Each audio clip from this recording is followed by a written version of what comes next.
Well, I guess I'll start by summing up the regular season and how proud I was of my team on Sunday.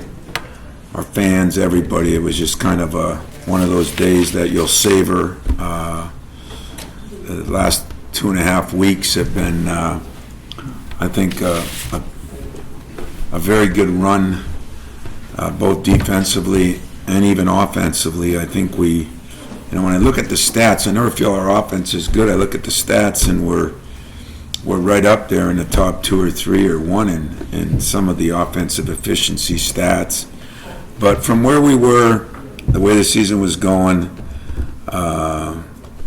Sunday will be a great way to sum up the regular season. I'm happy for Cassius, Xavier, Rocket to be all Big Ten picks. I think that's great. It's great for Rock, who as a young guy has really come on. I think Xavier going from almost nowhere in the defensive category to becoming the defensive player of the year is phenomenal. And I'm glad Cassius got some of his just due because, as we were saying, he's not the same and he's this and he's that. If you look at his stats, if you look at his shooting, if you look at his points he scored, even his assists were a little down. Some of that is who you're passing to. It's been unbelievable. So it's a great honor for him to be a first-team selection. I think it was great for Cassius to get on the all-freshman team and great for Xavier. And I thought Aaron Henry, was coming on. And hopefully that'll motivate him now to move forward. But as proud as anything, I'm proud of Xavier to be our 6th or 7th, I think, academic All-American. There's a reason there's only 6 or 7. I think it's the 4th in my kind of generation, my time here. Although Matt Staginga I was an assistant here then, and he was one. But when you look at what Xavier's done and what he's gone through, and it's just a great testament to how focused that kid's been on goals he has. If you've been in his apartment ever, it's got a goal chart up there and what he wants to accomplish, far more than most people his age. As far as the Big Ten tournament, I think when you get to the quarters and semifinals of the Big Ten tournament, you could be playing teams as good as any of the NCAA tournament seedings or wherever they put anybody. Thursday games are going to be better than a lot of games in the NCAA tournament, and that's a tribute to the Big Ten in general and the coaches in it.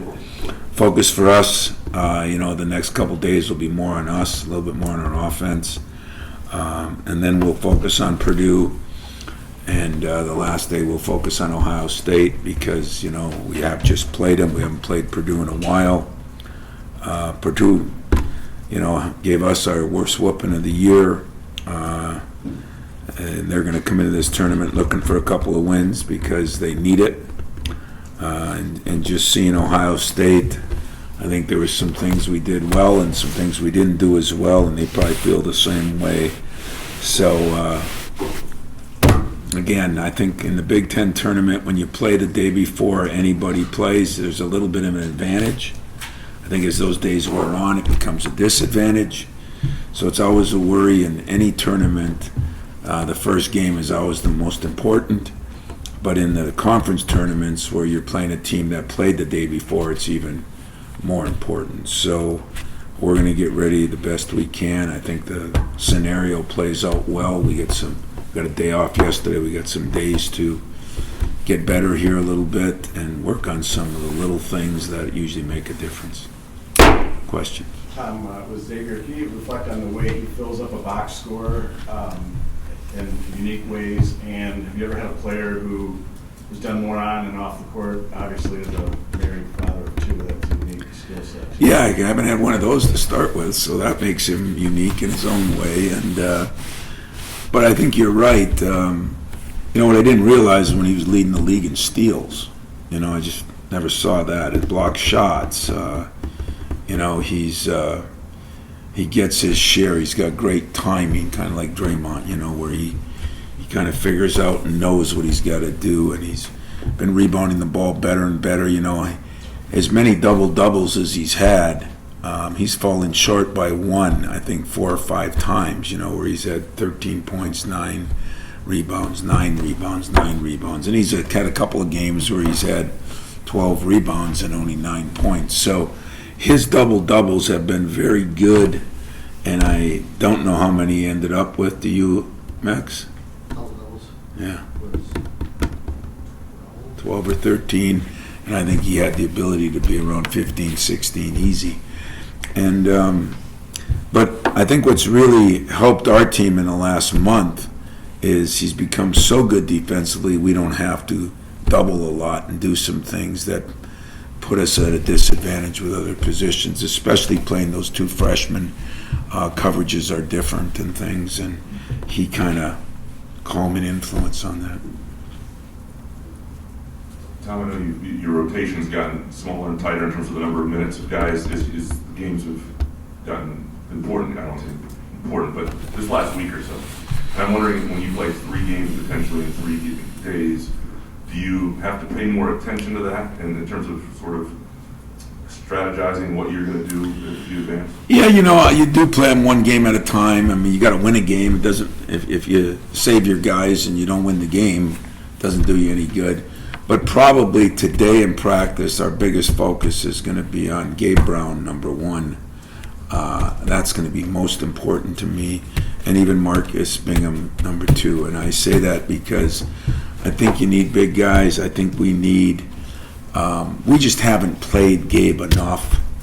That last game, to play Aaron 36 minutes was probably a mistake, even though he was very good down the stretch. Because Gabe Brown had been playing really good, and then he had a couple stretches where he didn't shoot it as well. But I love his attitude. I love everything about him. So there'll be a concerted effort to get him back, definitely more minutes. And we'll be shrinking it as everybody does, but not shrinking it to the point of what we did with him. I'm going to give you a question. Just wondering at what point, if there was a point in his career when you saw him really kind of dedicate himself to being that elite defensive player that you hate? I think last year, in the summer, going into his sophomore year, basketball became a lot more important to him. He had a lot of things to deal with his first year, besides, the baby, besides academically, he had the weight to lose. I mean, he had everything on the plate you could have on the plate. And that summer, he really kind of, what do I need to do to really get better? And one of the things was lateral quickness, moving your feet better. Some of that will help with less weight. And he kind of started doing all those things. And then this summer, he made an effort to be better with his post moves. I think you listen to people, how to be a pro, you got to be able to shoot it, you got to be able to do this, you got to be able to do a lot of things to be a pro. And I think when Nick went down, he knew he couldn't score it like Nick in there at that time, but felt like, ball screens and things like that, he could do a better job. And that's where Xavier got his niche. I think he was very connected with this team. He was able to make up for guys' defensive mistakes. He was really good on ball screens. And he was a solid guy as far as he could cut out people and do the things you needed to do. So I don't know if there was a certain time when the light went on. Maybe that was the best time. But I think Xavier's been, like a lot of really good players, he's been more focused on getting better, not worrying about everything. His first year, he played 3-4 minutes a game at the start, and then it worked into 10 minutes a game. I think for the year he was 7 or 8. He made progress the second year. When I told him I wasn't sure I was going to start him after he started the 5-6 games, he was cool. He's the ultimate team guy. If I told him I needed him to be 6th man right now, I think he'd do it. So my respect for Xavier, as you probably heard at the banquet last night, I think our whole team has respect for Xavier. That has been earned, and it's been earned in a variety of different ways, So probably probably last year, halfway through the year, is when he really took it to another level. But even this year, we were a little skeptical. We looked at doubling some people early and this and that, and the Garza thing, because we thought he was the best post player in the league, and Xavier did a pretty good job on him, just being able to move his feet, use his strength, anticipate things. Watched a lot of film on what his favorite moves were. This is where his intelligence and his basketball IQ kind of met, and it's really helped. I feel like we talk a lot about the importance of the big in terms of whether Yeah. big deal or not, or whatever. But, and I feel like last year this came up, and this year you're talking about, well, maybe a couple extra days of rest wouldn't hurt this team all that much. But when you get in a tournament setting and you start playing for something and a banner and a championship and all that, what do you see as some of the other positives from this? Is it just learning to play a day-to-day thing? Yeah, I think the one and done, learning that a mistake is costly. We want to go a year where you can make mistakes, and coaches are always striving for perfection. We also know it never happens, never going to happen, never will happen. But the closer you get to it, and when you have examples, and when you get in a tournament setting, what I like about the tournament, I said, any tournament setting like that at the end of the year, I like learning about people. I like the human interest stories. I like learning about teams and what they do. Meaning, if I'm watching a noon game tomorrow and we play the next day, and somebody missed a free throw cutout and it cost them the game, you can use those things directly because you're in the same tournament, And I think that it gives you ability to focus in on some of the little things that usually help you move on or not move on in these tournaments. So, look, I was a fan of it when it started, but I wasn't allowed to be because Bob and Gene and Clem instructed me. I guess I could politely say it that way. But, I don't think any coaches were a big fan of it when it started. You got to give Delaney credit on that. It's still not where the ACC and Big East is, where I think that they look at their conference tournament bigger than their regular season. I hope ours never gets to that, because I still think being able to do something over 20 games is better than over 3 days. But there is value in it, and when you are a poor team like we were early, I wanted it just to have a chance. When you're one of the better teams, you look at it sometimes like nothing can come out of this but bad.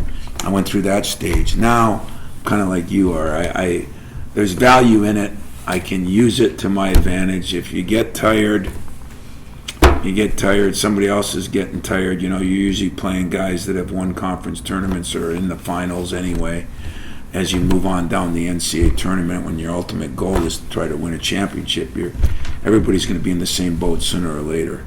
We're not one of those teams that just have 6 players, and maybe we're not quite as deep as, with talent as we'd like to be, but I'm just going to use this as a plus. I think it's going to be incredibly difficult. When I say that I think there are double-digit teams that could win this conference tournament, that's not for show. That's not for take the pressure off. I think that's a reality this year like no other year there's been.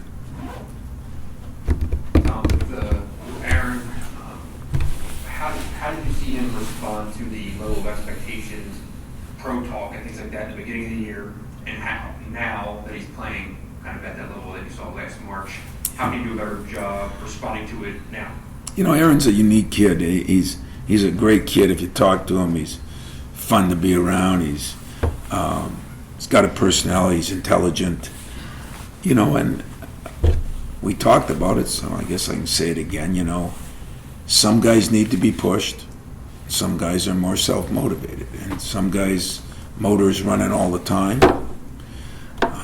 Your job and my job. Some guys' motor doesn't run very often. I think Aaron needs to be pushed.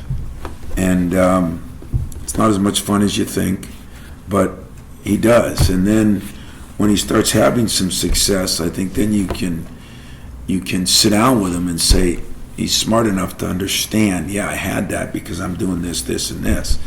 Now, sometimes he forgets about it over the summer. I didn't think he had a very good start to the year. I think we talk about all the reasons we're better the last 6, 7, 8 games even, even a loss. There's some things we've done better. He's been a big part of it.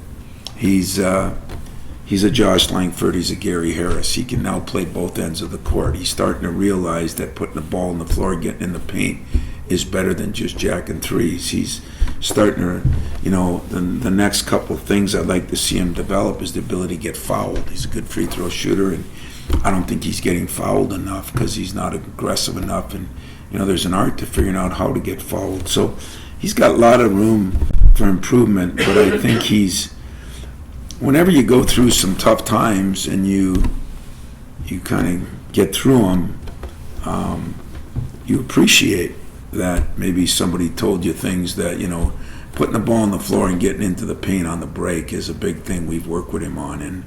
And he's starting to see that more and more and more now. And he's got the ability to go with his right hand and left hand. I mean, Aaron's got a lot of skills and a lot of talent. And if his desire catches up with his talent, we're going to have a hell of a player, and I think it's starting to. Along those lines with Malik too, and there was one play where he kind of drove the lane and spun and ditched the ball to actually the top. But with him and his emergence at that 4 spot, getting more minutes, how much does that rotation at this time of the year now allow you to be a little more specific based on matchups with the bigs that you do see? That is what it's really done for us. Everybody knows that there's getting to be a little more small ball. Now we feel comfortable with Xavier that if there's a Kofi Cockburn from Illinois, we can put Marcus on him, the guy that's not moving around a lot, and we can have Xavier guard any 4. We can do that, but we can also go with Malik on some of these guys that are 6'6", 6'7", Maryland, Ohio State, Michigan, teams like that. And we think he's good enough defensively. He's just learning how to get his personality going. I mean, he's a tough kid. He's an athletic kid. Learning how to play that way all the time. We think that there's a lot of skills by next year he's going to have. He can shoot the ball. It's a little funky yet, but he's making progress. He can put the ball on the floor. He's a real smart student, but he's a pretty smart basketball player. So I think, as we let him do more and more, I think he's going to have the ability to do more and more. He's just got to realize the speed. And, he got punked a little bit last week in that game. And there's other guys that are a little stronger yet at his age, but he's making great progress, and I think he too. Him and Rocket defensively, they give us more. And I think that's helped too, as we're getting to be a real good defensive team now instead of just a pretty good one. I was curious, going back to Aaron, how much do you think that his last couple of weeks have to do with Rocket sort of finding his own stride, and maybe Aaron doesn't feel that he always has to be the butler, or he could be the co-butler, I guess, as you say, just how much, does that allow him to sort of grow up at his own pace again versus having to grow up really fast, maybe like you wanted at the beginning of the season with Rocket taking off a little bit? Might, but I don't want anybody to grow at their pace, because I just don't think that their pace is the pace I need here. I mean, we got to be at championship pace. That's why they came here. So if they don't want to be at that pace, then it's my job to get them at that pace. Now, I don't want the pressure on them that they think they have to do too much, but when it's effort-related stuff, that pace better change anyway. So Rocket or Tom Izzo or John Doe shouldn't be pressure on them. That should be what you want to be if you want to play at this level. But I think, I just think he's become more aggressive. I think he's a little bit more focused in. I told you that sophomore class is kind of giddy in their own way. I mean, they're fun to be around. If you were with them, watching a game, you'd have a riot with them, I say they're all a little immature, some of that I like. some of the dance routines and that I question, but you know what the hell? It's okay. It kind of lightens up our room. But Aaron, to be one of those guys, you know, he had to learn how to focus in and just play at a different level than he's playing at, you know. And if you watched him, you'd never think he was bad. He's never way off, but it's just this much. As Coach D says, it's a game of inches, and those inches are getting in the paint and making those little great shots that he makes, or getting fouled, or, you know, we haven't even seen him get on the offensive glass yet. I mean, when I say he's got a long way to go, he's got a long way to go, and that's a positive, because the ceiling's a lot higher for him than it is right now, and I think he's getting there, though. He's starting to see it, and you know, we do forget that whether it was Xavier's freshman year, or Draymond his sophomore year, or, you know, different guys throughout, I mean, there is a process here, and some guys take a little longer than others. The bottom line is, do they get there? But my bottom line is, my job is to get them there as quick as I can get them there without putting pressure on them. Pressure would be trying to make a guy a shooter that isn't a shooter. Pressure to me isn't making a guy play harder that should play harder, because if you don't play hard, you don't even belong at this level. That's the way I look at that. I'm curious, with all the travel coming up, everyone's trying to limit the coronavirus. Have you heard anything from the Big Ten or the NCAA about possible precautions that they might be using? You know, I haven't. I'm amazed how this thing has taken on a life of its own. And unfortunately, even all I've been through this year, which I've had to do a lot of things outside my basketball hat that I wear, I have not been called by anybody on disease control. I do not know anything about it. I don't. I rely on our doctors here. I rely on our medical people here. I rely on medical people around the country. I don't know if we're looking at something that is, you know, people are doing because it's politically the right thing to do, or if we're doing it, you know, I mean, I hear some of the things they're doing. I don't know if there's a halfway point. We either got to figure out that we're not doing some things, or figure out that we are doing some things. But I promise you, my thought on it shouldn't matter. It won't matter. And I'm just going to wait and see what the people say and do whatever they say, you know. I mean, if they say we play in empty arenas, we play in empty arenas. If they say we play in full arenas, we play in full arenas. I'm amazed how this has taken off, and the little I know about it, it's been an incredible reaction so far. Ivy League canceled theirs. Yeah, I believe it's canceled. Yeah, so what does that mean? You know, I don't think it means the doctors at Harvard know more than the doctors anywhere else. I don't know what that means. And it's nothing to make fun of, and it's nothing to, I can only go by the experts, you know. I have enough trouble coaching my team, so I'll leave that to them, but I don't know where it's headed. We have not been told. Your question is, have we been told anything? Nothing. I don't know anything. I'm just like you guys, and because you guys are all on Twitter, you hear it a hell of a lot earlier than I do. So that's where I'm at. Come on, Tom, join Twitter. I will. I'm dead. Hey, while we're on that topic real quick, something you can control, are you? Me being dead? No. Virus protection. Are you guys doing anything as a program in terms of like extra wipes, or like doing any precautions in this place?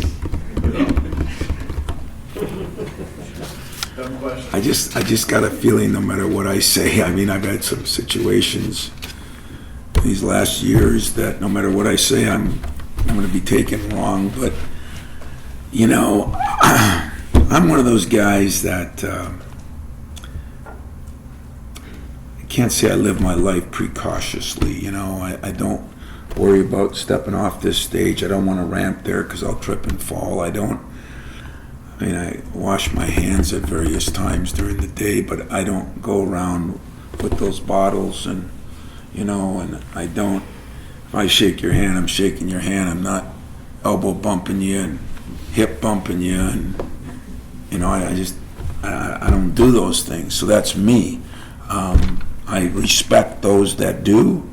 And if a doctor says to me, Tom, don't shake your players' hands, or don't be around them when they're sweating, or don't go in large groups, I'll do that. But the precautionary things we're going to do are probably the same as you should do with every bit of life that you live, and that's that: get some rest, take care of yourself, eat right, all the things you guys don't do, and I don't do a very good job of either, but that's, what you want to do. And I think I'm hearing all these things out there, but I'm not hearing really what you should do.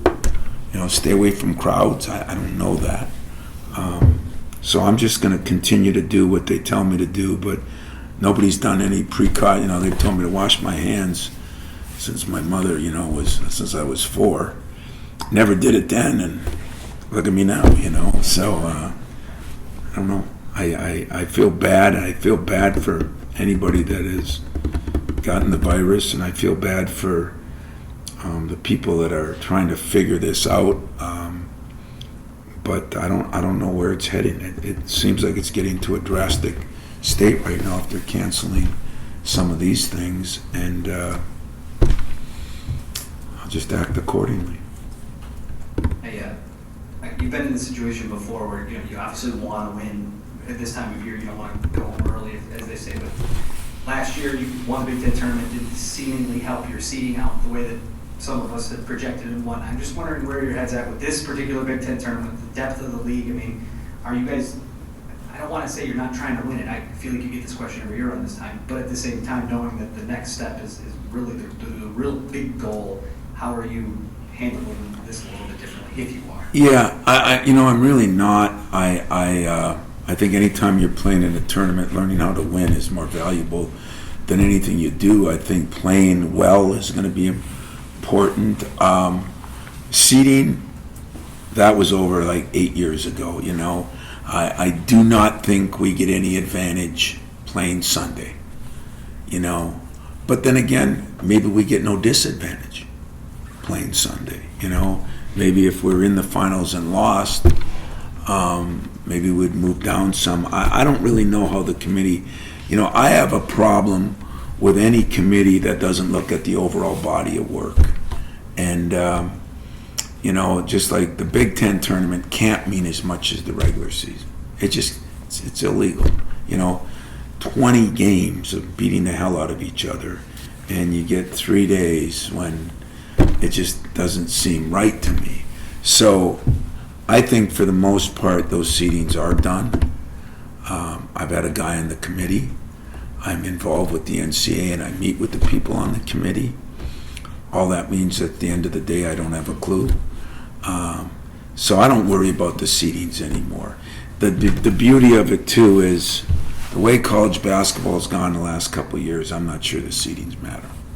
I mean, I know they do. It'd be nice to be in the Midwest if you're, if that's part of the seeding.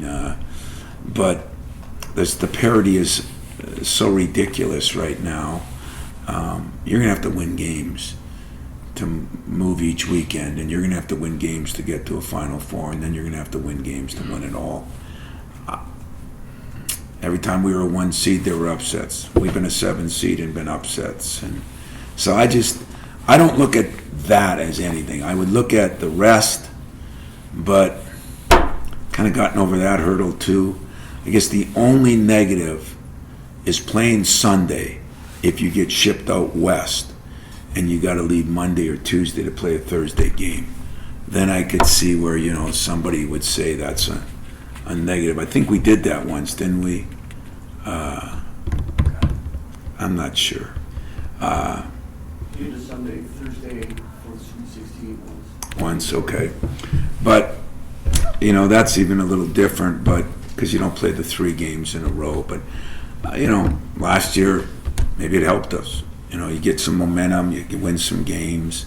So I don't get involved in that anymore. I think as you get older, you quit analyzing everything. You realize that you just got to win games, and you got to be able to play games and win games. And anytime you're playing it one and done, I think you're learning something. Yes. I know the plan for Rocket had obviously changed with Joshua Langford's injury to start the year, but did you ever think he'd get to the point where you're playing him 30-some minutes to go with the Big Ten? And what has he done throughout the year to kind of earn more trust to get to that point? First part of the answer is no, I didn't. And the second part of the answer is you picked a good word. He's earned my trust. Good phrase. You know, and he's earned it just like you try to tell every kid. He is so aggressive and tough defensively that I can put up with a couple missed shots and even bad shots because I believe he's going to do something on the other end. And he's competitive. He's learning how to harness some of that. You know, if he makes 2 shots, I know the third one's going up. So that should be in the scouting report. But at the same time, you know, I thought he did a great job the second half playing within himself. He's a joy to coach, you know, he really is, because I trust him. I trust that he's going to play as hard as he can play. I trust that winning matters to him. I trust that he wants to take big shots. I don't always trust what he thinks a good shot is and what most of us think a good shot is, but that's part of the process that you get to, and it's been a lot easier to live with because I just love his competitiveness. You know, he competes, he wants to win, and he's even starting to get some leadership where if other guys aren't that way, he's starting to get after him a little bit. So he's got a little Cleves and Walton in him, and that's going to bode well for him as things go. But no, I didn't see that coming. You know, I thought there'd be a longer. I didn't think he'd be as good defensively either, and he can get after you. Time for one more.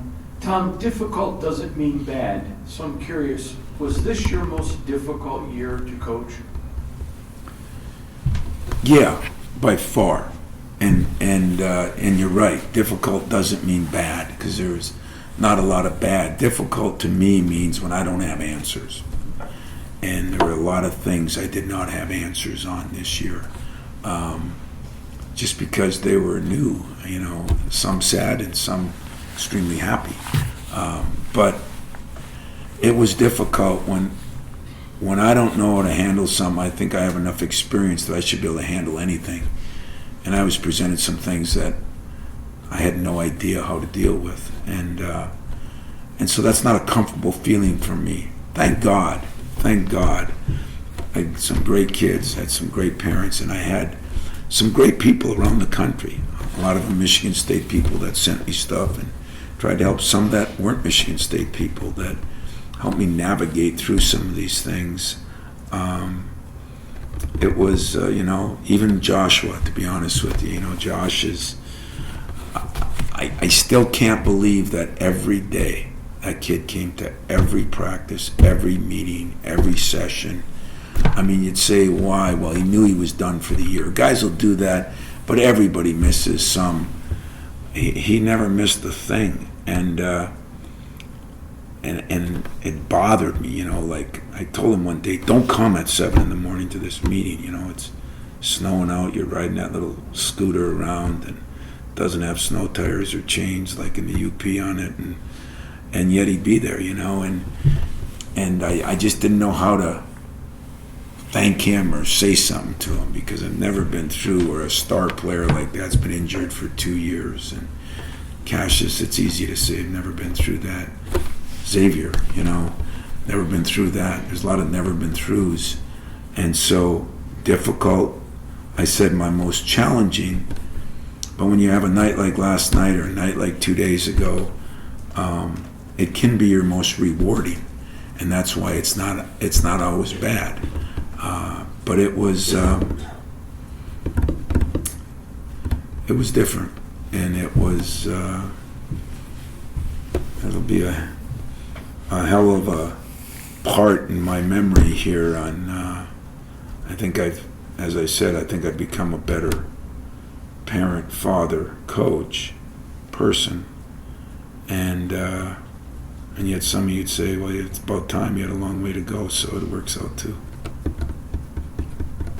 Anybody else?